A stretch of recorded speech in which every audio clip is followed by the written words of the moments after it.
ये कहानी है कुछ ऐसे बच्चों की जो ज़ॉम्बी एपोकलिप्स के दौरान अपनी आवाजें सुनाई देती हैं। योंजो लैब के अंदर जाती है तो यहाँ उसे एक चूहा दिखता है। योंजो उस चूहे को क्यूट समझकर अपनी उंगली उसके पास ले जाती है, लेकिन शायद इस चूहे को योंजो की उंगली पसंद नहीं आती। वो चूहा योंजो की उंगली पर काट लेता है। योंजो के हाथ से खून बहने लगता है। यहीं वो चूहा भी नॉर्मल चूहों से बिल्कुल अलग बिहेव कर रहा था। अब तभी यहाँ मिस्टर ली आ जाते हैं। मिस्टर ली देखते हैं कि इस चूहे ने योंजो के काट लिया है और ये जानकर मिस्टर ली तुरंत ही योंजो को पकड़ लेते हैं और उसका मुंह बांधकर उसे साइंस लैब में बंद कर देते हैं। फिर हम कुछ और स्टूडेंट्स को देखते हैं जिनमें एक चियोंगसान और उसका दोस्त ग्योंगसू होते हैं। चियोंगसान के पास उसकी दोस्त ओंजो आती है जिसके साथ उसकी बेस्ट फ्रेंड इसाक भी होती है। यहाँ से ये चारों मिलकर चियोंगसान की मॉम के रेस्टोरेंट में जाते हैं जहाँ वो सब चिकन खाते हुए मिस्टर ली की बातें करते हैं। जैसे कि जब से मिस्टर ली का बेटा जिनसू मिसिंग हुआ है तो तब से ही मिस्टर ली काफी अजीब बिहेव करने लगे हैं और उनके पास से काफी बुरी स्मेल भी आती है। यहाँ अभी तक किसी भी स्टूडेंट को नहीं पता था कि जिनसू ज़ॉम्बी बन चुका है। सबको लगता है कि जिनसू मिसिंग हो गया है। अब अगले दिन सभी स्टूडेंट्स वापस स्कूल जाते हैं। यहाँ चियोंगसान की क्लास में पढ़ने वाला एक लड़का सुयोक देखता है कि वही बुली गैंग अब दो और स्टूडेंट्स, एक लड़का और एक लड़की जो कि जिनसू के दोस्त थे, उन्हें बुली करने के लिए ले जा रहे हैं। वो बुली गैंग इन दोनों को एक बिल्डिंग में ले आते हैं और जिनसू के दोस्त को मारने लगते हैं। फिर ये सब उसी लड़की की एक न्यूड वीडियो भी बना लेते हैं। तभी यहाँ सुयोक आ जाता है। सुयोक उन दोनों को इन लड़कों से बचाकर यहाँ से ले जाने लगता है, लेकिन बुली गैंग का एक लड़का जिसका नाम गुइनाम होता है वो उस लड़की को उसकी वही न्यूड वीडियो उसकी मॉम को सेंड करने की धमकी देता है और उन दोनों को वापस आने के लिए कहता है। यहाँ मजबूरन उस लड़की को यहीं रुकना पड़ता है। सुयोक यहाँ से चला जाता है। स्कूल में ओंजो सुयोक को देखती है और उससे बात करने की कोशिश करती है, लेकिन सुयोक ओंजो को गुड मॉर्निंग कहकर यहाँ से चला जाता है। यहाँ हमें पता चलता है कि ओंजो सुयोक को पसंद करती है। ओंजो भागती हुई सुयोक के पास जाती है और उससे कहती है कि आज लंच के बाद मुझे रूफटॉप पर मिलना। इसके बाद सभी स्टूडेंट्स अपनी क्लास में आ जाते हैं। फिर इनकी टीचर मिस पार्क क्लास में आती हैं और सभी स्टूडेंट से पूछती हैं कि क्या किसी ने योंजो को कहीं देखा है, क्योंकि वो कल से घर नहीं पहुंची है। यहाँ एक लड़का टीचर को बताता है कि उन्होंने साइंस लैब साफ करते वक्त आखिरी बार योंजो को वहीं देखा था। अब ये जानकर मिस पार्क मिस्टर ली के पास जाती हैं और उनसे पूछती हैं कि उनकी क्लास की एक स्टूडेंट जिसका नाम योंजो है वो आखिरी बार साइंस लैब में देखी गई थी, क्या आपको उसके बारे में कुछ पता है। लेकिन मिस्टर ली कहते हैं कि वो इस बारे में कुछ भी नहीं जानते और उन्होंने उस लड़की को नहीं देखा। मिस पार्क यहाँ से चली जाती हैं। मिस्टर ली लैब के अंदर आते हैं जहाँ योंजो बंदी होती है। योंजो भी धीरे धीरे जिनसू की तरह ज़ॉम्बी बन रही थी। मिस्टर ली अपने लैपटॉप में अपनी वीडियो रिकॉर्ड करते हुए इस सब के बारे में सब कुछ बताने लगते हैं। मिस्टर ली योंजो को ज़ॉम्बी बनने से रोकने के लिए उसके अंदर कुछ दवाई इंजेक्ट करते हैं। अब थोड़ी देर बाद जब मिस पार्क अपनी क्लास में पढ़ा रही थी तो इसी दौरान योंजो छूट जाती है। यही क्लास में एक लड़की जिसका नाम हीसू होता है वो उठती है। उसकी हालत काफी खराब थी और उसके पेट में दर्द हो रहा था, लेकिन हीसू इस बारे में किसी को भी कुछ नहीं बताती और मिस पार्क से वॉशरूम जाने का बोलकर यहाँ से चली जाती है। थोड़ी देर बाद योंजो यहाँ आती है जिसके कपड़ों पर खून लगा था और वो ज़ॉम्बी बनने वाली थी। योंजो क्लास में आकर गिर जाती है और कहती है कि साइंस टीचर मिस्टर ली ने मुझे साइंस लैब में बांध कर रखा था। यहाँ योंजो की हालत देखकर मिस पार्क, सुयोक, ओंजो और इसाक उसकी मदद के लिए उसे उठाकर स्कूल की नर्स के पास ले जाने लगते हैं। वहीं वो लड़की हीसू भी जो कि वॉशरूम का बहाना बनाकर क्लास से बाहर गई थी, वो भी किसी वजह से नर्स के पास आती है। वो कहती है कि मेरे पेट में बहुत दर्द हो रहा है। नर्स उसे चेक करती इससे पहले ही मिस पार्क योंजो को लेकर यहाँ आ जाती हैं। नर्स योंजो को देखने लगती हैं। वो लड़की हीसू यहाँ से चली जाती है। यहीं मिस पार्क देखती हैं कि योंजो को यहाँ ठीक नहीं किया जा सकता, इसलिए वो एम्बुलेंस को कॉल करके यहाँ बुलाती हैं। यहीं योंजो अभी पूरी तरह से ज़ॉम्बी नहीं बनी थी, इसलिए वो अपनी टीचर को बताती है कि साइंस टीचर ने मुझे एक अजीब सा इंजेक्शन भी दिया था। अब तभी यहाँ पर योंजो में तेजी से वायरस फैलने लगता है, इसीलिए नर्स उसे इंजेक्शन देकर यहाँ बेहोश कर देती हैं। इसके बाद एम्बुलेंस यहाँ आती है और वो लोग योंजो को यहाँ से हॉस्पिटल ले जाने लगते हैं। मिस पार्क ओंजो और सुयोक से कहती हैं कि अभी इस बारे में किसी को भी कुछ मत बताना, लेकिन ओंजो की दोस्त इसाक ने पहले ही क्लास में जाकर सबको सब कुछ बता दिया होता है कि योंजो काफी अजीब बिहेव कर रही है और उसे मिस्टर ली ने कैद करके रखा था। यही वही लड़की हीसू अपना बैग लेकर स्कूल से बाहर चली जाती है। दूसरी तरफ सुयोक ओंजो से पूछता है कि तुम मुझे स्कूल की छत पर मिलने के लिए क्यों बुला रही हो। इस पर ओंजो आसपास देखती है और अपना नेम टैग सुयोक को देकर उससे डेट पर चलने के लिए पूछती है। सुयोक उसे जवाब नहीं दे पाता। तभी चियोंगसान ओंजो को ढूंढता हुआ यहाँ पर आ जाता है। इसके बाद ओंजो यहाँ से चली जाती है। सुयोक चियोंगसान को ये सब नहीं बताता। फिर ये दोनों भी क्लास में जाने लगते हैं। यहीं मिस पार्क और एक टीचर मिस्टर ली के पास जाते हैं और उन्हें बताते हैं कि हमने योंजो को हॉस्पिटल भेज दिया है। ये जानकर मिस्टर ली सबसे कहते हैं कि हमें उसे हॉस्पिटल पहुंचने से रोकना होगा, मगर कोई भी मिस्टर ली की बात नहीं सुनता। यहाँ मिस पार्क ने पहले ही पुलिस को बुला लिया होता है क्योंकि मिस्टर ली ने योंजो को कैद करके रखा था। अब यहाँ एक पुलिस ऑफिसर और एक डिटेक्टिव आते हैं। डिटेक्टिव मिस्टर ली को अरेस्ट करके यहाँ से ले जाते हैं। यहीं उन्हीं नर्स को पता चलता है कि योंजो ने उनके काट लिया था और अब उनके अंदर भी ज़ॉम्बी वायरस फैलने लगता है, जिससे वो भी ज़ॉम्बी बन जाती हैं। तभी लंच टाइम होता है। सभी बच्चे क्लास से बाहर निकल जाते हैं। सुयोक अपनी क्रश नामरा के पास जाता है। सुयोक नामरा को पसंद करता है। सुयोक नामरा से स्कूल के बाद योंजो से मिलने चलने के लिए पूछता है ताकि वो नामरा के साथ बाहर जा सके, लेकिन नामरा उसके साथ जाने से मना कर देती है और यहाँ से चली जाती है। वहीं उस बुली गैंग के 2 लड़के नर्स के रूम के बाहर से गुजरते हैं और उन्हें देखकर उनकी वीडियो बनाने लगते हैं। लेकिन नर्स पूरी तरह से ज़ॉम्बी बन चुकी थी। वो इन दोनों पर हमला करती हैं। नर्स एक लड़के के काट लेती हैं। ये देखकर सभी लोग यहाँ से भागते हैं। नर्स भी उन सबके पीछे बढ़ जाती हैं। इधर ये लड़का भी नर्स के काटने के बाद ज़ॉम्बी बन जाता है। वो दूसरे लड़कों को भी काटने लगता है। देखते ही देखते सारे बच्चे ज़ॉम्बी बन जाते हैं। इधर वही लड़की उंजी, जिसकी बुली गैंग ने न्यूड वीडियो बनाई थी, वो स्कूल की छत पर खड़ी हुई थी और सुसाइड करने के बारे में सोच रही थी। तभी उसका दोस्त उसके पास आकर उसे रोकता है। उंजी अपने दोस्त से कहती है कि वो बुली गैंग मेरे न्यूड वीडियो अपलोड कर देंगे। लेकिन उंजी का दोस्त उससे कहता है कि ऐसा मत करो, मैं सब कुछ ठीक कर दूंगा। मगर उंजी को अब लगने लगता है कि ये जगह नर्क है, इसलिए उंजी यहाँ से कूदने के लिए पीछे मुड़ती है। तभी इन दोनों को कई सारे बच्चे देखते हैं जो कि ज़ॉम्बी बन चुके थे और खिड़की से नीचे कूद रहे थे। देखते ही देखते पूरे स्कूल में ये ज़ॉम्बीज फैल जाते हैं। लेकिन यहाँ क्लास की टॉपर नामरा पूरे फोकस के साथ अब भी अपनी बुक पढ़ रही थी। तभी सुहयोग यहाँ आकर उसे ज़ॉम्बी से बचाकर ले जाता है। वहीं ओंजो और च्योंगसान कैफेटेरिया में होते हैं। यहाँ ओंजो च्योंगसान को बता देती है कि उसने सुहयोग को बता दिया है कि वो उसे पसंद करती है। ये सुनकर च्योंगसान का दिल टूट जाता है, लेकिन वो ओंजो को ये सब पता नहीं लगने देता। तभी कैफेटेरिया में भी कई सारे ज़ॉम्बीज आ जाते हैं, जिससे यहाँ पर भगदड़ मच जाती है। किसी को भी कुछ भी समझ नहीं आता कि ये सब क्या चल रहा है। तभी ओंजो गिर जाती है और एक ज़ॉम्बी उसे मारने आता है, मगर च्योंगसान यहाँ आकर उसे बचा लेता है। कैफेटेरिया में ज़ॉम्बीज बच्चों को लगातार काटकर ज़ॉम्बी बना रहे थे। च्योंगसान किसी तरह कुछ और बच्चों के साथ मिलकर ओंजो को यहाँ से बाहर निकालकर यहाँ से ले जाने लगता है। यहीं उसी बुली गैंग का एक लड़का ग्विनाम ज़ॉम्बीज को मारकर अपनी जान बचा रहा था। अब वो एक जगह पर आकर छुप जाता है। इधर ओंजो और च्योंगसान कैफेटेरिया से बाहर आ गए थे, लेकिन पूरे स्कूल में ज़ॉम्बीज फैल चुके थे, इसीलिए दोनों अपनी जान बचाकर भागते हैं। तभी एक आदमी गाड़ी लेकर आता है, लेकिन वो भी ज़ॉम्बी बन चुका था, इसलिए उसकी गाड़ी यहाँ टकरा जाती है। च्योंगसान ये देखकर ओंजो के साथ ऊपर चढ़ता है और ये दोनों बिल्डिंग के ऊपर आ जाते हैं। लेकिन बिल्डिंग के अंदर भी ज़ॉम्बीज आ चुके थे। एक ज़ॉम्बी च्योंगसान को पकड़ लेता है। तभी ओंजो फायर एक्सटिंग्विशर से उस ज़ॉम्बी को रोकती है। ये दोनों यहाँ से भाग जाते हैं।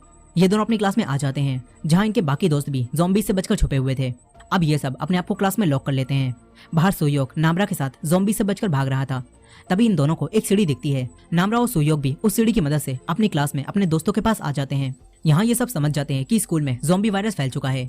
अब इसके बाद हम फिर से योंजो को देखते हैं, जो कि हॉस्पिटल पहुंच चुकी थी, लेकिन योंजो को अभी यहाँ होश नहीं आया था। वहीं वो डिटेक्टिव मिस्टर ली से पुलिस स्टेशन में पूछताछ कर रहे थे। यहाँ डिटेक्टिव को पता चलता है कि मिस्टर ली ने बायोलॉजी में पीएचडी कर रखी है और वो पहले दवाई कंपनी में रिसर्चर थे, लेकिन फिर मिस्टर ली ने उस जॉब को छोड़ दिया और टीचर बन गए। यहाँ मिस्टर ली बताते हैं कि जब स्कूल के बच्चे उनके बेटे जिंसू को परेशान करते थे, तो उन्होंने अपने बेटे को ताकतवर बनाने के लिए एक चूहे पर एक्सपेरिमेंट किया। उन्होंने एक चूहे को एक बिल्ली के साथ रखा, जहाँ बिल्ली रोज चूहे को मारती थी, लेकिन फिर एक दिन चूहे ने अपने लिए फाइट बैक की और फिर चूहा बिल्ली को मारने लगा। इसके बाद मिस्टर ली ने उस चूहे के अंदर से उसके हार्मोन निकाल लिए और उससे एक दवाई बनाकर अपने बेटे के अंदर इंजेक्ट की, लेकिन इससे उनका बेटा एक ज़ॉम्बी बन गया। अब डिटेक्टिव ये सब जानकर चौंक जाता है। वहीं हॉस्पिटल में योंजो का होश आ जाता है। योंजो यहाँ डॉक्टर्स को काटने लगती है। सभी लोग यहाँ से अपनी जान बचाकर भागते हैं। इधर वही लड़की हीसू अपनी परेशानी से जूझती हुई कहीं जा रही थी, तभी वो एक गाड़ी से टकराने से बाल बाल बचती है। इस गाड़ी के अंदर योसान हाई स्कूल के एथलीट बच्चे थे जो कंपटीशन के लिए बाहर गए थे, लेकिन अब जब वो स्कूल में वापस आते हैं तो यहाँ उन्हें चारों तरफ ज़ॉम्बीज मिलते हैं। इधर च्योंगसान और बाकी सभी अपनी जान बचाकर क्लास में छुपे हुए थे। तभी ये सब फोन को ढूंढते हैं और इमरजेंसी नंबर पर कॉल करके उन्हें बताते हैं कि यहाँ ज़ॉम्बी वायरस फैल चुका है, जिससे सभी लोग ज़ॉम्बी बनकर दूसरे लोगों को मार रहे हैं और हम यहाँ फंस चुके हैं। लेकिन इमरजेंसी कॉल डिपार्टमेंट वाले सोचते हैं कि बच्चे इनके साथ कोई मजाक कर रहे हैं, मगर थोड़ी ही देर में इनके पास हॉस्पिटल से और दूसरी जगहों से भी ज़ॉम्बीज की खबर आने लगती है, जिससे ये सब तुरंत एक्शन में आ जाते हैं। इधर काफी देर होने के बाद भी जब ये सब देखते हैं कि इन्हें बचाने कोई नहीं आया, तो ये सब समझ जाते हैं कि उन लोगों ने इनकी बातों पर विश्वास नहीं किया होगा। इसीलिए अब ओंजो फायर डिपार्टमेंट में कॉल करके अपने डैड को यहाँ आने के लिए कहती है, क्योंकि योंजो के डैड एक फायर फाइटर थे। यहाँ योंजो के डैड भी अपनी रेस्क्यू टीम के साथ दूसरे लोगों को बचाने निकल जाते हैं। वहीं सारे बच्चे काफी डरे हुए थे। तभी इनके एक टीचर भागते हुए इनकी क्लास में आ जाते हैं। ये सारे बच्चे अपने टीचर को सही समझकर क्लास में रुकने देते हैं, लेकिन तभी ये सब देखते हैं कि इनके भी एक ज़ॉम्बी ने काट लिया है। ये सब समझ जाते हैं कि इनके टीचर भी अब ज़ॉम्बी बन जाएंगे। एक लड़की टीचर से कहती है कि यहाँ से बाहर चले जाओ, लेकिन वो बाहर नहीं जाते और फिर वो टीचर भी ज़ॉम्बी बनकर उस लड़की को काट लेते हैं। ये देखकर एक लड़का उसे बचाता है। च्योंगसान एक डेस्क से उन टीचर को रोकता है। इधर वो लड़की जिसके टीचर ने काट लिया था वो काफी डर जाती है, क्योंकि अब वो भी ज़ॉम्बी बनने वाली थी। वो लड़की अपनी दोस्त नायोन के पास जाती है, मगर नायोन उसके लात मारकर उसे दूर कर देती है। तभी वो लड़की भी ज़ॉम्बी बनने लगती है। ये देखकर ये सब लोग तुरंत इस क्लास से बाहर भागते हैं। तभी इनके सामने और भी ज़ॉम्बीज आने लगते हैं। ये सभी बच्चे उन ज़ॉम्बीज से फाइट करते हैं और क्लास की विंडो और गेट तोड़कर ज़ॉम्बीज को रोकते हुए आगे बढ़ते हैं। ये सब ऊपर की तरफ भागते हैं और ज़ॉम्बीज से लड़ते हुए ऊपर पहुंच जाते हैं। तभी सुयोक ज़ॉम्बी से फाइट करते करते नीचे गिर जाता है, लेकिन सुयोक च्योंगसान से कहता है कि मैं इन्हें संभाल लूंगा, तुम जाकर बाकी सबको बचाओ। च्योंगसान बाकी सबके पास चला जाता है। यहाँ इन सभी लोगों पर ज़ॉम्बीज दोनों तरफ से हमला कर देते हैं। ये लोग ज़ॉम्बी को रोकते हैं। ओंजो तुरंत ही एक रूम का लॉक तोड़ती है और फिर ये सभी लोग उस रूम में आ जाते हैं, मगर ओंजो देखती है कि उससे फोन बाहर ही गिर चुका है। अब यहाँ इस रूम में फ्रस्ट्रेशन की वजह से नायोन और ग्योंगसू के बीच लड़ाई होने लगती है। तभी सभी लोग उन्हें रोकते हैं। यहाँ ओंजो देखती है कि सुयोक बाहर ही रह चुका है। ये देखकर ओंजो सुयोक के लिए परेशान होने लगती है। इधर उंजी अपने दोस्त के साथ बिल्डिंग की छत पर रुकी हुई थी। उंजी अभी भी उन्हीं बुली गैंग के बारे में सोच रही थी। वो चाहती थी कि सभी लोग मर जाएं। यहीं बुली गैंग का एक साथी अभी कैफेटेरिया में छुपा हुआ था और वो ज़ॉम्बी से बचने के लिए उसके साथ छुपी हुई एक लड़की को बाहर फेंक देता है, जिससे ज़ॉम्बीज उस लड़की को खा जाते हैं। इधर वॉशरूम में हम कुछ और मेन कैरेक्टर को देखते हैं, जिनमें एक लड़का दो लड़कियों के साथ छुपा हुआ था। तभी मिंजी नाम की एक लड़की देखती है कि उनके साथ की दूसरी लड़की को भी ज़ॉम्बी ने काट लिया है और वो भी ज़ॉम्बी बन रही है। इसीलिए मिंजी उसे वॉशरूम में लॉक कर देती है। इधर इन सभी बच्चों की टीचर मिस पार्क किसी तरह ज़ॉम्बी से बचकर अनाउंसमेंट रूम में जाती हैं। वहीं वॉशरूम में वो लड़की ज़ॉम्बी बन चुकी थी। तभी वो लड़का और मिंजी मिलकर उस लड़की पर हमला कर देते हैं, लेकिन वो लड़की तब भी नहीं मरती। तभी उन्हीं एथलीट में से एक लड़का और एक लड़की यहाँ आकर अपने तीर से उस ज़ॉम्बी को मार देते हैं। यहाँ ये तीरंदाज लड़की हारी अपने भाई को ज़ॉम्बी से बचाने आई हुई थी। अब यहाँ मिस पार्क अनाउंसमेंट रूम से अनाउंसमेंट करके सभी बच्चों को बताती हैं कि हमारे स्कूल में हालात बद से बदतर हो रहे हैं, इसलिए तुम जहाँ कहीं भी हो अपनी जान बचाकर छुप जाओ और हो सके तो स्कूल से भाग जाओ। सभी बचे हुए बच्चे मिस पार्क के इस अनाउंसमेंट को सुन लेते हैं। यहीं ओंजो सुयोक के लिए काफी परेशान थी। तभी उसकी दोस्त ईसाक उसके पास आकर उससे कहती है कि सुयोक बिल्कुल ठीक होगा। अब तभी ओंजो देखती है कि ईसाक के हाथ काफी ठंडे हो रहे हैं। यहाँ ये सारे बच्चे समझ जाते हैं कि ईसाक को भी किसी ज़ॉम्बी ने काट लिया है। फिर ईसाक की नाक से खून बहने लगता है और देखते ही देखते ईसाक भी एक ज़ॉम्बी बनने लगती है। ये देखकर च्योंगसान ओंजो को ईसाक से दूर करता है। फिर ईसाक भी एक ज़ॉम्बी बन जाती है। वो च्योंगसान पर हमला कर देती है। च्योंगसान उसे धक्का देकर यहाँ से बाहर गिराता है, मगर ओंजो उसे पकड़ लेती है। ओंजो अपनी बेस्ट फ्रेंड को खोना नहीं चाहती थी। उसे ईसाक के साथ बिताए उसके सारे अच्छे पल याद आ रहे थे, लेकिन च्योंगसान ईसाक को मारकर उसे नीचे गिरा देता है। ओंजो को काफी दुख होता है और वो रोने लगती है। वहीं दूसरी तरफ हम सुयोक को देखते हैं, जो कि अब भी जिंदा था। वो ज़ॉम्बी से एक रूम में छुपा हुआ था। यहीं च्योंगसान और बाकी सब जिस रूम में थे, यहाँ ज़ॉम्बीज अंदर आने की कोशिश कर रहे थे, इसीलिए अब ये सब लोग यहाँ से बाहर निकलने के बारे में सोचते हैं। च्योंगसान को बाहर एक वाटर होज मिलती है। ये सब उसकी मदद से नीचे अनाउंसमेंट रूम में जाने लगते हैं, जहाँ इनकी टीचर मिस पार्क भी छुपी हुई थी। अब एक एक करके ये सभी लोग उस रूम में पहुंच जाते हैं। यहाँ ओंजो अपनी दोस्त को खोने के बाद एक तरफ दुखी होकर बैठी हुई थी। यहीं नामरा इस रूम में सुयोक के लिए एक मैसेज छोड़ती है कि हम सब अनाउंसमेंट रूम में हैं। अब इसके बाद नामरा भी नीचे चली जाती है। यहाँ च्योंगसान और ओंजो ही बचते हैं। च्योंगसान ओंजो को समझाता है कि उसे खुद को संभालना होगा। इसके बाद ओंजो भी नीचे चली जाती है। वहीं सुयोक को उस रूम में ज़ॉम्बीज देख लेते हैं। सुयोक खिड़की से बाहर जाकर दूसरी तरफ चला जाता है। इधर ज़ॉम्बीज उस रूम में आ गए थे। वो च्योंगसान पर हमला कर देते हैं। च्योंगसान वाटर हाउस को पकड़कर लटक जाता है, जिससे सारे ज़ॉम्बीज नीचे गिर जाते हैं, लेकिन एक ज़ॉम्बी च्योंगसान को पकड़ लेता है। यही सुयोक च्योंगसान को देख लेता है। वो च्योंगसान को बचाने के लिए नीचे कूदकर हाउस को पकड़ लेता है।